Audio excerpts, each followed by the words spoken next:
Assalamualaikum warahmatullahi wabarakatuh. Perkenalkan, nama saya Zumratus Saadah, NIM 232711010223, Prodi PAI kelas C semester 3. Pembuatan video ini berdasarkan tugas mata kuliah Kapita Selekta Pendidikan yang diampu oleh dosen Bapak Ferry Fernadi MPD. Baik, dalam materi kali ini saya akan menerangkan tentang homeschooling. Apa sih homeschooling itu? Homeschooling adalah bentuk pendidikan di mana orang tua dan pengasuh mengajar langsung bertanggung jawab terhadap anak tersebut. Daripada mengirimkan mereka ke sekolah, mereka lebih baik mengajar anak tersebut di rumah ya. Dalam homeschooling, proses pembelajaran dilakukan seringkali disesuaikan dengan kecepatan belajar dan kebutuhan spesifik anak tersebut. Terus yang kedua, apa sih tujuan homeschooling itu? Homeschooling bertujuan untuk mengembangkan setiap potensi anak yang unik secara maksimal. Orang tua bisa menekankan pendidikan moral atau keagamaan, memperluas lingkungan sosial, suasana yang lebih baik. Tidak ada batas yang menghalangi mereka untuk tumbuh. Kesempatan untuk menimba ilmu juga lebih luas sejalan dengan perkembangan pendidikan sekarang ini ya. Terus ada lagi jenis-jenis homeschooling yang berkembang di masyarakat. Yang pertama itu homeschooling tunggal. Apa sih itu homeschooling tunggal?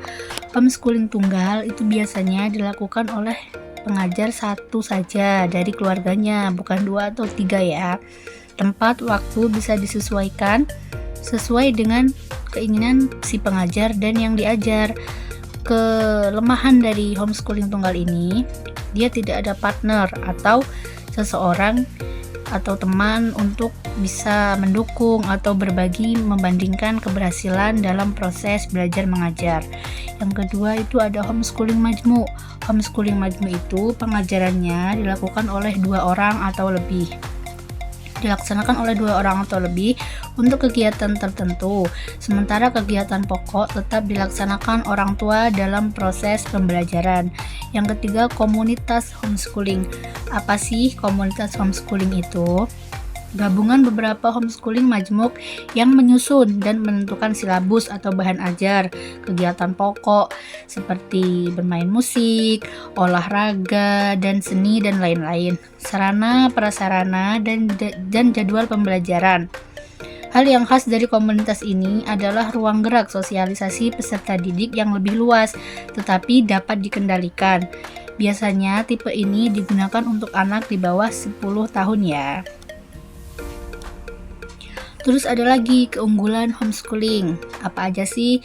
Membangun kemandirian dan kreativitas individual.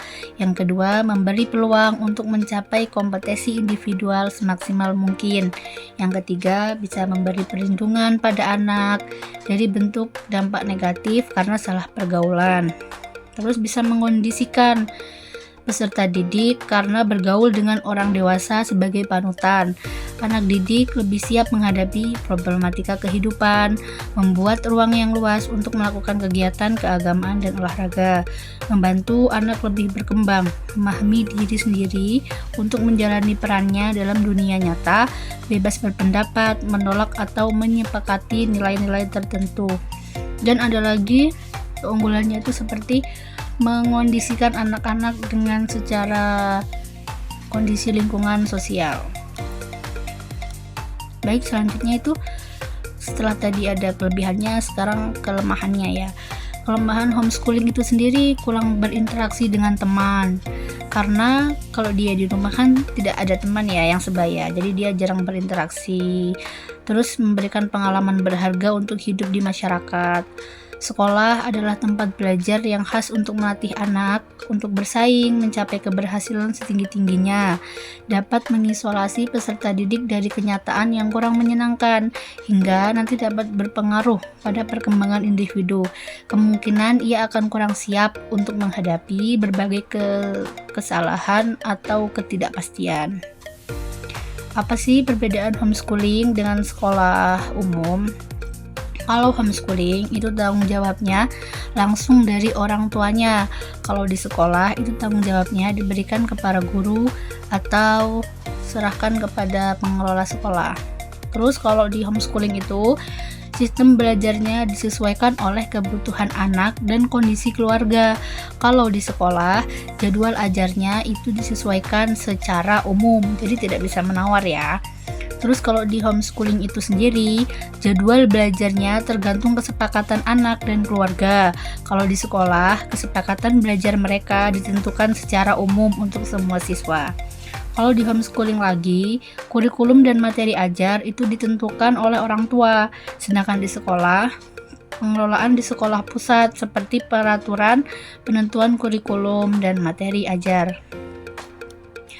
Baik, setelah itu ada lagi bahwa sebenarnya tidak ada ya untuk anak ini semuanya memiliki keunggulan sendiri-sendiri, baik mau di sekolah umum atau di homeschooling, tergantung bagaimana orang tua menyikapinya ya. Baik, sekian presentasi dari saya. Apabila ada kesalahan, saya mohon maaf yang sebesar-besarnya. Saya akhiri. Wassalamualaikum warahmatullahi wabarakatuh. Terima kasih.